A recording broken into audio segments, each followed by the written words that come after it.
Hello and welcome back to the show. So I'm really excited to be interviewing my guest today, Gene, because Gene is a really experienced leader in international real estate. So a little bit about Gene. He is currently the president of international operations for the China Alliance of Real Estate Agencies, which is a very exclusive group of real estate agents and leaders in Asia. He has over 25 years of experience in real estate and finance globally in leadership positions, and is also the former president of international operations for HomeLink, one of the largest agencies in Asia. So today's episode, Gene's going to be sharing with us some of the best practices that he's learned over his extensive career when it comes to, being able to be an international real estate advisor. There's a lot of agents today in many different markets around the world, I'm sure, listening to this, who are interested in expanding their business globally into other markets and serving other clients. So Gene's going to be able to share with us today some of the best practices that he's acquired through his experience. So Gene, welcome to the show. Super excited to have you join us today. Thank you, Kobe, for having me here. And it's an honor to be able to share my experience and my short understanding of the international real estate arena with your audience and with your friends as well. And a little bit background information about myself. As Kobe has mentioned, I've been working for HomeLink, which is the largest real estate agency in China. Get about 8,000 branches, like 120,000 full-time employees across the nation in China, and I'm responsible for the international segment of the market. In my job capacity, I'm responsible for bringing Chinese clients to purchase properties overseas, including but not limited to US, UK, Canada, Japan, Australia, New Zealand, Singapore, Korea, and Germany and France. So a couple of more countries in the line as well. So essentially, we have to build connections with more than 12 countries in the globe, and we will be mandatory to sort of deal with the cultural difference across the globe. And it is a huge responsibility to make sure our clients are happy internationally. And a lot of tricky stuff and a lot of details involved. But I'm glad to say that our market share in China, when I was the president of international operation for HomeLink, is number one in China. And our client satisfaction ratio is more than like 70% year over year. And we always got referrals from the existing clients and from previous clients. So that I'm happy that I'm able to lead the entire team of more than 300 international real estate agents to be able to meet the need of our clients during that period of time. Of course, I no longer work with HomeLink, but I sort of value my experience over there, and I'd like to share my sort of takeaways from that part of work experience with all of you here during Kobe's show. And before I worked for HomeLink, I worked for the largest uh,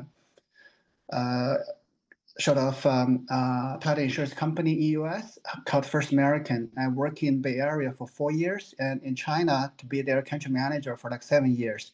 And before I worked for HomeLink, and before I worked for First American, I worked for a state-owned financial institution in China called Trust Investment Company. So pretty much those are the three and past experience I've been working professionally.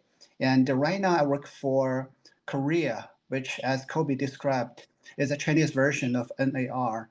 And we bring our clients and bring our members to visit US on a regular basis. Like this coming November, we're going to bring a delegation about 15 to 20 top-notch real estate leaders in our country to visit NAR in Texas. And I'm hoping that I'll be able to connect and meet with Kobe again, and so that we can talk and we can communicate information, and we will be able to learn from you guys in NAR. So pretty much this is a little bit self-introduction about myself.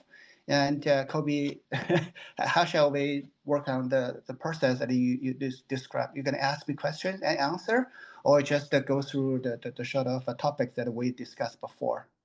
Yeah, so you have clearly a lot of experience when it comes to international real estate, right? You mentioned you were able to set up a team of international agents in, many different countries across many different continents as well. So you have quite a bit of experience there. So I'd be really interested to kind of get your take on what strategies have you found when you're working with some of these agents who maybe focus, a part of their business or fully their entire business on working with international buyers, right, in their specific market. What are some of the best strategies that you've seen them use when it comes to not just attracting international buyers, but also positioning themselves as, an experienced and effective advisor for those clients?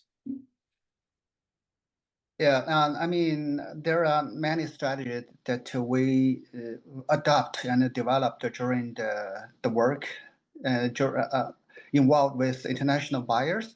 But one single most piece of advice I would give to anybody who is willing to work in this arena is that you gotta be in culture, but not in language. Because the thing is that because we handle so many countries, if you are trying to translate everything into Chinese, like Japanese, Germany, France, English, and Korean, and everything into English is almost impossible.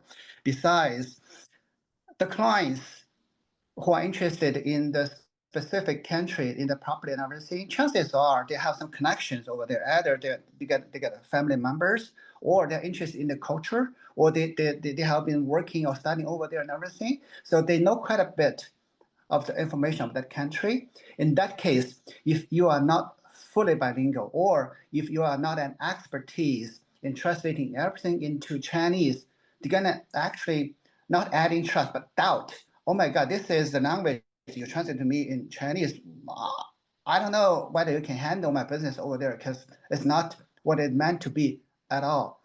And so if chances are, if you got a client who interested in properties in US, that's for argument's sake, for example, chances are they understand the language and everything, and they probably have been studying over there, or at least they know the language stuff, and they know how go and everything.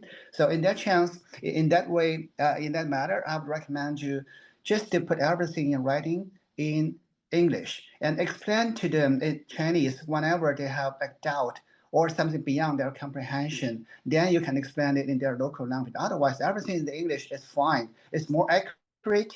It's how it's operated here in the States. And chances are they're going to be able to respect you more because you are presenting a more accurate piece of information in front of them rather than translating into something into ambiguity and everything. So this is my sort of first piece of advice. It got to be in culture because otherwise it's beyond their comprehension. It's against their logic. But you have to be you don't have to be in language. Just make sure that information is accurate and precise.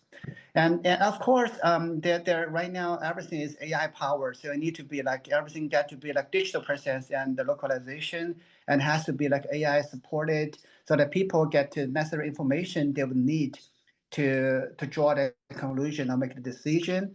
But other than those supporting things, I would recommend,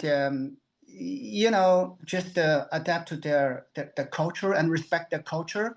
You don't have to speak their language, but you have to understand where they're coming from, and understand the nuances beyond their sort of culture understanding, why they are who they are right now, and what has been experienced before they come to the conclusion that they want to purchase a property in the States. So respect their culture instead of well, I wouldn't say make fun, but just ignore those nuances is something inappropriate as well. So respect and do the things that is going to show respect is extremely important as well. And in terms of another factors to attract international clients is to build trust. There are so many ways you can build trust. Like you can communicate transparently, and you can always have your like past clients as a referral base. Actually, one of the strategies we have been adopting is something Brent Buffini has been very uh, promoting in the States like by referral only. My philosophy is that I tell my sales team, all the people, all the time that if you already have like 5 successful clients, you try to build the clients based on those 5 clients so that they can refer you more clients and everything instead of try to get new clients because it's more trustworthy and more its success ratio is much better than you try to crack a new clients. So always respect and pay more attention to provide better and memorable service to your existing clients so that expecting them refer you more clients. This is the part of the strategy that I focus on as well. So to summarize, I think number one is in culture, but not in language. Number two is that always use technology like AI powered supportive sort of material and VR or those digital presence. And number three is that trust building by referral only. So those are three pieces of advice I'd like to give to my friends in Kobe's show. Yeah, and this is actually really good advice because a lot of people might think differently, right? I think the first point that you made was very important, right? You don't have to necessarily translate everything verbatim in language. You just have to be able to respect the culture, which is very important, right? Because especially if you're dealing with international clients from many different places, everybody does things a little bit differently. There's obviously going to be some crossover. We're all humans, right? We all have similar values as human beings, regardless of where we live and regardless of, how we grew up. But there's certain nuances, right? Like maybe when to reach out, when not to reach out, right, to a specific client. For an example, when we set up this podcast, this interview between us, it was actually right before Chinese New Year's. For yourself. So we had to, make sure that it might not be a holiday that's necessarily recognized here in the US, but it is recognized by you guys. So we make sure that, we schedule this podcast afterwards, right? When the festivities are over. So that's actually very important that you mentioned that because, a lot of people might think, might not be able to deal with international clients, might not be an advisor to them. Should I translate everything to their language? And the answer to that you would say is no, because you actually present more yourself as a trusted advisor if you understand where they're buying their property in, right? Like for example, they're buying in the US and you can communicate in English, then you're demonstrating your expertise because you're helping them bridge the gap essentially. Is that correct? Yeah, that's true. That is exactly what I mean. Yes, I agree. Yeah. Yeah, so one of the other things that I think you had quite a bit of experience in, and I'm sure a lot of agents they would think that this is an important piece when it comes to expanding their market internationally, right? Whether they want to represent people buying in their country, or maybe want to represent investors in their own country that maybe want to invest out of the country in different markets as well. And as that is connecting with other agents who are active in that other market internationally that they Right. want to work with. Did you have a lot of experience working with other agents as far as being able to establish that relationship? And how important do you think it is to actually establish, professional agent to agent relationships if you wanted to expand your market share globally? And I think is because everybody has their own expertise, and our expertise is that we get the trust of the local international buyers who want to purchase properties overseas. But in terms of the local expertise in U.S., for example, that is something beyond our sort of you know expertise level. For example, if you want to purchase property in Texas, I possibly will go for somebody who is very famous or has extensive knowledge of Chinese clients over there so that we'll be able to build sort of cooperative connection that I can refer clients to them. They can help our clients so that we can make a deal. So definitely, it's critical for us to find a solid local partner in different countries, different regions, to make sure our clients is better taken care of. And one of the strategies we have been always adapting is that we don't always go for the best. We didn't go to second tier either. We almost we our strategy is go for the second best or the third best. That way, they don't have to be that arrogant or that proud and ignore our clients, and they have the necessary expertise and knowledge to take good care of our clients. So it's a sort of balance that we are looking for. So second best or third best. It's like the Southwest strategy, right? When they trying to find the regional hub, it doesn't have to be the the busiest sort of location. Like doesn't have to be SFO, but could be like San Jose Airport, stuff like that. So they gotta get a necessary, like a relatively good sort of advice and good sort of service, but not that expensive, not that arrogant sort of attitude and everything. So this is our strategy. When we're trying to find the decent partners. And another sort of factors that we put into consideration when choose a cross-border partner is that always make sure that we have the clear communication going on. We can use like Slack. We can use the sort of like Zoom or some other like SAP or whatever sort of like Salesforce, whatever sort of information that both parties are comfortable dealing with, so that we make sure that clear and concise communication is always going on, and make sure that responsibility is sort of clearly identified, so that we know who to find when something goes wrong. And always make sure that there are mutual beneficial relationship among us. We don't expect our people to do it for free for us, and we won't do it for free for them either.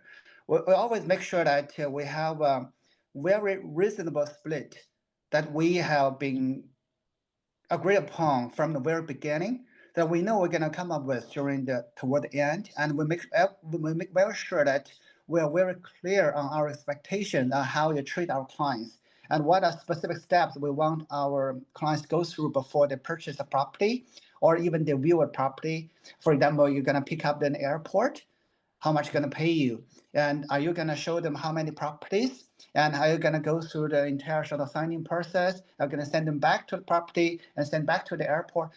Those are detailed tricky things that we must make sure that everything is followed on the SOP, so that we make sure our clients is better taken care of. There's no negative surprise. Especially when there is like cultural nuances is involved. It's very sensitive. Even some small things that is ignored is going to make sometimes could make Chinese clients piss off and everything. So we have to be very detail oriented. We need to make sure that everything follows standard operating procedure. Make sure that everything is no negative surprise. And the third factor is always like culture understanding, and be very sensitive on that part. I can give you an example, like regift. This is something that if you deal with Chinese clients, you need to send them small gifts, and make sure that very humble and everything all the time, as we all understand. But in U.S. culture, regift is something very, sometimes it could be very awkward, and you need to, people think you're cheap or sort of thing. But in Chinese culture, if you're saying, oh, this is something that somebody gave me and gave it to you, no worry. It actually, what the clients are trying to say is that they are trying to make you feel not obligated to working with him. And they're trying to make you feel that no pressure at all. You don't have to feel that you are obligated to work with me because I gave you a gift. This is some gift. You don't have to worry about that. So this is something that is very tricky and could be misunderstood by many Westerners or US clients and everything. So we have to explain it once again, once and once, tell them, oh, this is not something they are trying to say that they are mean, they are cheap. They are trying to tell you that you do not have to feel obligated to work with them. So this is something very culture sensitive. We need to make sure that both parties understand and they don't misunderstood and take good for bad. So this is something that I want to emphasize on. So that key factors in cross-border partnerships, we always make sure, number one, clear communication. Number two, make sure there are always mutual benefits and choose the right partners. Number three is that always make sure that culture is sensitive and make sure that different culture is being appreciated and understood. So those are the three items that I have to share with you. Hope that helps. Those are really good. Yeah, those are really good. And I love to point out the strategy when it comes to picking partners that you mentioned, which is you don't necessarily pick the number one person. Right. You pick That's number true. two or number three, just That's true. because, and it's so interesting, and it's such a good and unique strategy because a lot of people they default to why don't I just pick the best person, right, that we can Right, work with as our partners? right, But the thing you brought up was if you pick the best person, they may be, too arrogant, or they may be, just not giving your clients the one-on-one attention that they need in order to right, best service them. So that is right. that's such a good strategy, and I think people can regardless if you're doing international real estate or not, you can Right. take that, right? And you can apply it to maybe here in the States with your title company, with your mortgage company for your loans, but also for referrals across maybe state lines as well. Yes. So the right partner, and the right partner isn't necessarily somebody who is the best of the best. It's somebody who will service you and your client and give them the attention that they need and they deserve. That's true. Chinese are humble, and attitude is very important to them. So that's why we have to pick the not that arrogant partners to work with. Otherwise, we're gonna piss off our clients. Right. And you don't want to do that, right? That's No, definitely no, no, no, definitely no, no. It's a no, no for sure. Yeah, absolutely. So, you mentioned quite a few times the cultural sensitivities, right, and how important they Yeah. are, and that comes at for everybody listening to this, that should not come as a surprise. So, when it comes to studying cultural sensitivities and cultural differences, how deep and how specific are you usually getting, right? Are you studying this information just by, I mean, currently now there's so many videos and podcasts, even like this one, where you can learn certain things and nuances just by listening to other professionals talk about it. But when you guys were, studying maybe a different culture that you were working, cross collaboration with, what were your sources of, maybe finding out different things that you absolutely need to know? Is it from the other agent that you're choosing to partner with, or is it kind of research that you're doing on your own through, just the internet and just finding information?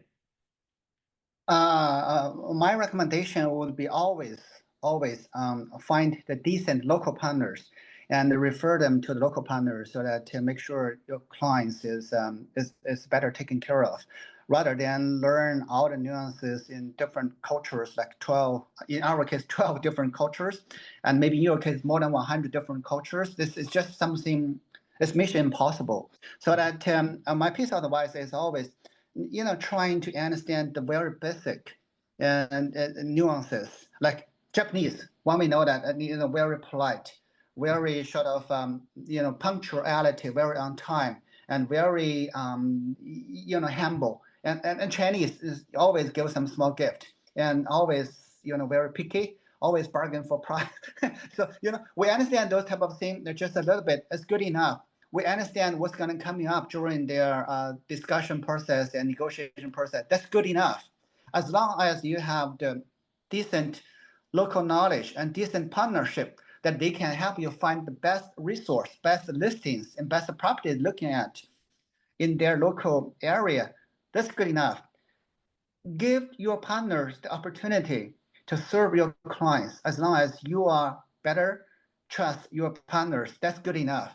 Because otherwise, your clients won't be able to get the best property or best resource they would need to be successful in securing the sort of property they're looking for. It's unfair for your clients as well. So, and it's so hard to learn the nuances in details and to be as professional as your local partners. There's almost no way because they spend 10, 20, 30 years in that real estate industry, and they are local people, so they know how it went. It's so deep, it's almost impossible for you to understand their level of expertise at all. So always trust your partners.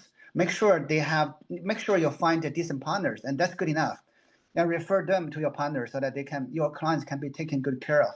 That is always my piece of advice. Of course, since our business is in the real estate, international real estate transactions, so we need to make sure that our like agents have the fundamental knowledge of respecting the different cultures and embrace the cultural diversity and love that.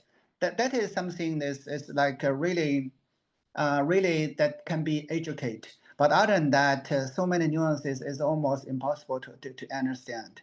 So just tell them that just we just make sure that educate our clients and sorry, educate our employees, educate our international related agents to be more culture sensitive, and that I think that's good enough.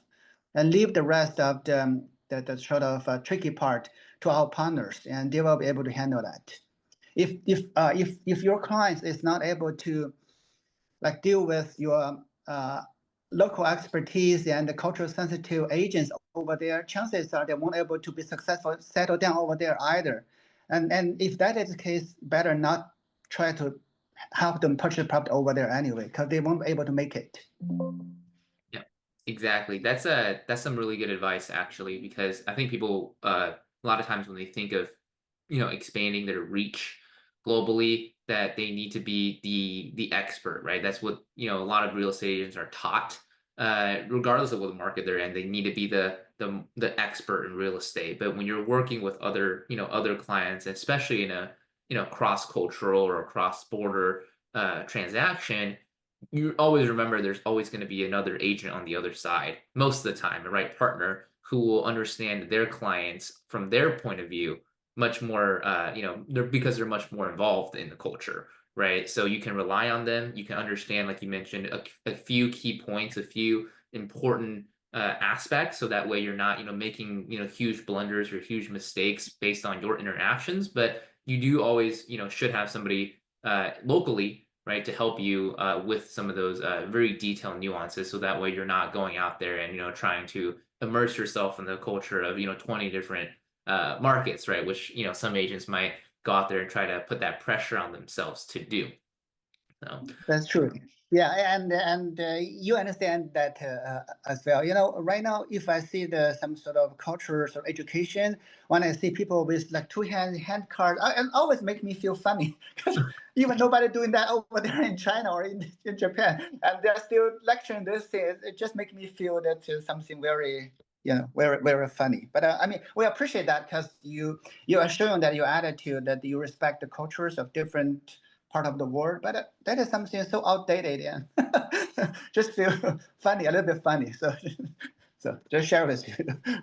right, exactly. You don't want to overdo it, right? So I think some people do, they overdo it and they try to, almost it's almost comical what they try to do Right, right, when it right. comes to trying to fit into the right culture. So I think another great question or another great point that I think you can really talk on is just the marketing, right? Because if you want to be an international real estate advisor, you want to pick up international clients, right? Because I'm sure there's a lot of agents out there who do, again, because there's a lot of money being moved around, a lot of out of country investors in all parts of the world. But when it comes to the actual marketing side, actually finding and getting in front of clients, promoting either yourself as the agent or specific real estate investment opportunities, one of the things that I'm more or less aware of is that in different countries, there are different platforms that people like to use. And I'm specifically talking about social media platforms. Social media is very big in marketing, I think, everywhere when it comes to real estate. All agents are on some type of social media platform, especially here in the US. But when they're trying to market themselves, they're trying to create content in different countries. What advice do you have for other agents who are maybe they're posting content on a specific platform, but they're not getting results? But the reason behind that is they're not getting the reach because the clients in the other country, they don't use this platform, right? They use a completely different platform. So how big of a factor is that? And have you seen a lot of agents is recently now make the switch and be aware of that, have more success by targeting specific social media platforms that are being used in one country rather than their own? Yeah, I mean it's a very good question because right now we're doing a lot of business in Japan, and actually one of the one of our partners who is very successful in attracting potential buyers in China, they go through like Weibo and Note.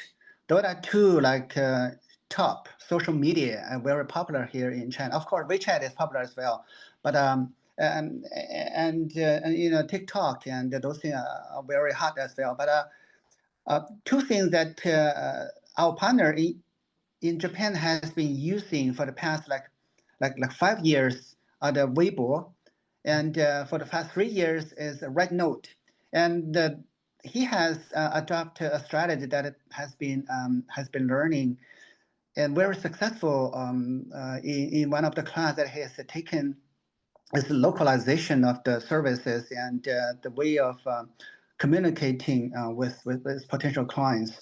So that he used we call it you guys call it influencer. We call it 网红. Some pretty girls and dancing those type of things, and those are proven like very successful, regardless whether you feel it's like childish or what. As long as you can get your customers' attention, I mean that works. So that right now is really very good at part, and he can get attention from a lot of young audience, and that way he is very successful in attracting potential clients from Right Note. And regarding Weibo, he always use very statistical driven sort of materials like VR tour and 3D tour, and with a very handsome young man use a lot of statistics and detailed numbers to how big this apartment is and what is the school district and what is potential investment value. And so use different strategy and different sort of social media and target different segmentation of the market of the potential audience. And essentially, he tailored himself to fit the needs of potential customer in different social media, and that's why he is successful. I'm sure that you understand that in US, if you are very active in TikTok, you gotta use some strategy to attract make to attract attention from young people. That makes you very successful. So that always customize your offerings and customize your market in different social media. Make sure you target the right audience, and it's going to make you very sort of successful. Otherwise, you are not able to reach the audience, and it's going to be very awkward. Spend a lot of money in social media that nobody even look in your target the country. It's really it's very sad. Right, exactly. And we've seen people do that, right? Where they're, maybe they're posting on a specific social media platform and nobody can see it, right? And they're trying to target a specific country. So I think Right, that is it is important right, to be right. aware of that and also tailor your content as well. Yeah, one another example I can give you is that LinkedIn. Hmm. I'm sure that U.S. people use that on a regular basis, and I see a lot of commercial agents posting their listings on LinkedIn and hoping that they can get attention from like Chinese potential buyers and everything, because a very specific target saying that, hey, Chinese customers looking at this stuff like that. Those are this is essentially what they want to express the information over there on the post. But you know here in China, in the sort of a typical Apple app of the LinkedIn, if you download it's a Chinese version, there's no information. If you are using an app that download from US, it's not sharing with like Chinese audience at all. We cannot see it. So that they are assuming that the post on LinkedIn, Chinese people who using LinkedIn here in China can see their posting. Wrong. The information is segmented for the people who post their listings in the LinkedIn US cannot be seen here in China. So those are the things that I often see as common mistake, and it's really sad. We don't want that happen with our customers and our partners. So Yeah, exactly. So I'm glad you brought that, you brought that point up because I'm sure there's a lot of people listening to this who are thinking, wow, what do I need to really adjust my strategy now because I might have been posting a lot on my social media platforms and they were not getting any views, right? Or maybe they were getting views, but not from the right audience, I know right? that. So yeah, so when it comes to like LinkedIn, right? So is there, is there specifically on this platform because you gave a great example there. Would you recommend people go out, and you maybe just use a different platform, or is there a way for them to maybe create a separate account to actually target the right audiences? What is the best advice for somebody like that moving forward? Should they just be targeting a different social media platform that could give them, the audience and the exposure that they want? Yeah, I think the two ways you mentioned they are all very solid piece of advice. They can either use a Chinese sort of Apple ID, so Mhm. that make sure they have the Chinese phone number and everything, that they can download the Chinese version of LinkedIn, so that the information they posted there can be seen by Chinese people, by Chinese audience, or they can try to download a a Chinese version of like social media equivalent of LinkedIn in China. It's a different name, but essentially it's serve the same purpose so that they can download that app. I won't. I don't want to mention name because it sounds like advertisement of a local Chinese app. I don't want to say that, but essentially there are Chinese version of LinkedIn. They can consider that. Yeah. Yep, absolutely. And if you guys are interested in learning more about that, make sure to reach out directly to Gene, and I'm sure he can connect you guys with the correct resources, right, to make sure you have the right exposure to your audiences. So just kind of shifting gears a little bit, if you don't mind, I'd love to kind of get your experience on. So you were the president of international for HomeLink, right? And in my research that I've done, I know HomeLink it's probably the number one real estate agency in China, if I'm not mistaken. So when you were the head of international, were you going out there? You mentioned you were finding other clients, right, in international countries, but were you also setting up, I guess, branch offices of other real estate agents for HomeLink in other markets in and around Asia, but also other countries as well? Yes, yes. As I mentioned earlier, we used to have like 12 country like operations, and we have like local branches in four countries. U.S., for example, we get four branches over there. One in San Jose office, one in Texas, and one in New York, one in Florida. So we get four offices in the States, and we get two offices in Japan, Tokyo and Osaka, and one in Australia. It's the second largest city of Australia. Yeah. On it. Yeah. So I mean that's also a very interesting experience that you had, right? It's one thing to work with international clients, right? And broker transactions, but it's another it's almost like a different business, right? When you're setting up a real estate office, almost like franchise branch offices in other countries as well, because the way that real estate is done in different countries is very different. There's obviously similarities, but as far as like licensing, nuances for commission splits, the model for agents, did you find that to be a challenge when you were, setting up offices in different countries with an existing model that has obviously proven to work in your local market? But you're looking to expand that model into different countries. How much adjustment were you guys making, and what were you kind of finding to be the most successful when it comes to establishing a company that's proven, but just in a different market?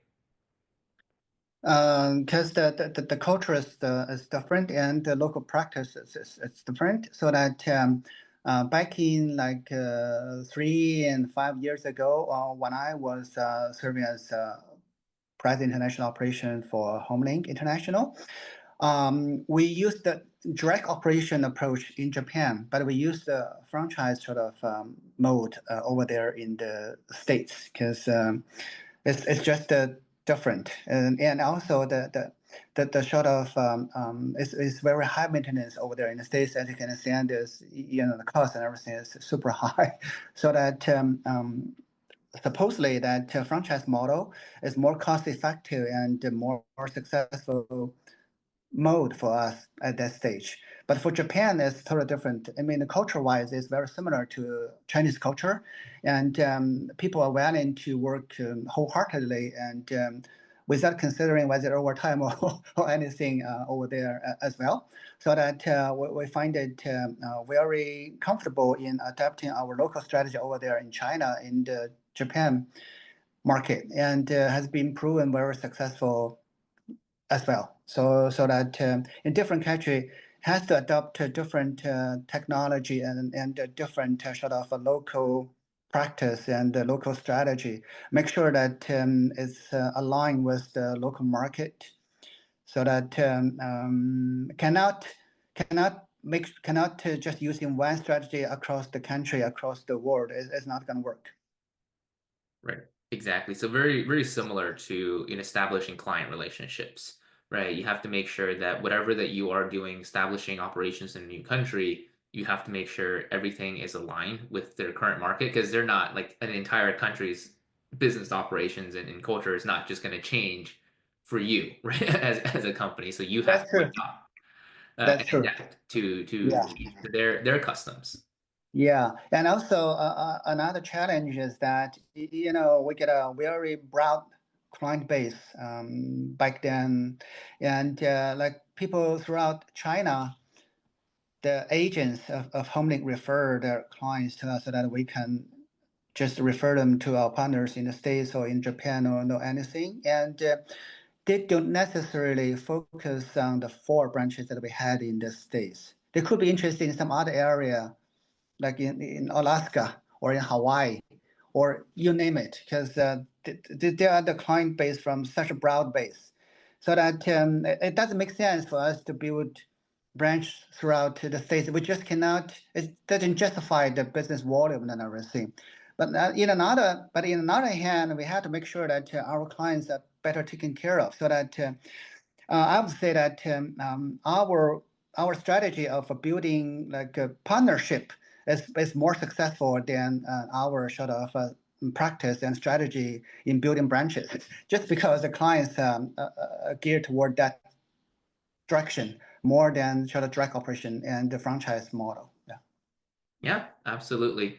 So, Gene, I just wanted to take some time and say thank you for being on the show today. I really appreciate you taking some time out of your busy day to really share a ton of value for our audience on based on your experience, all that you've seen across the world when it comes to real estate operations, client relations, and of course, being culturally sensitive as well. So, for our listeners out there who are keen to learn more about what it is that you do and potentially work with you maybe on international real estate deals as well. What are some of the best ways for them to reach out to you or to be able to find you either on social media or to just get in contact with you? Yeah, I mean, I'm on Facebook, I'm on LinkedIn. Just type in my name, Jin Shi. They should be able to find me, and we can start from there. And if they are willing to explore market in China, we can connect on WeChat, and maybe like Weibo or some other social media. As long as they're interested in, feel free to reach me on Facebook or LinkedIn. I'm there. Absolutely. We'll make sure to leave the links to your profiles in the description below this show so people can find you and to reach out to you directly. But other than that, Gene, just want to thank you again for being on the show. Before we let you off today, is there any last pieces of advice, any last tips you would like to leave with the audience here before we let you sign off?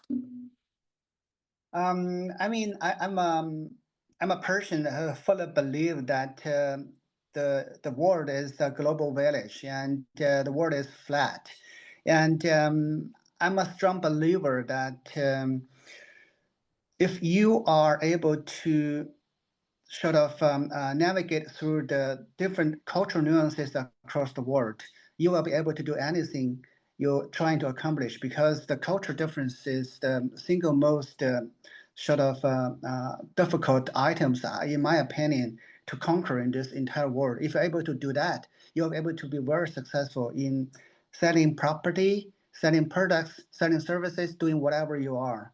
So that I appreciate Kobe's invitation for me to share my understanding of the cultural differences here in your show, and I hope that Kobe, you can be more successful in the future as well. Thank you. Really appreciate you, Gene. Thank you. That's some great advice. And I thank you for tuning in, and we will see you on the next show. Take Thank care. you, Kobe. Thank you. Bye bye.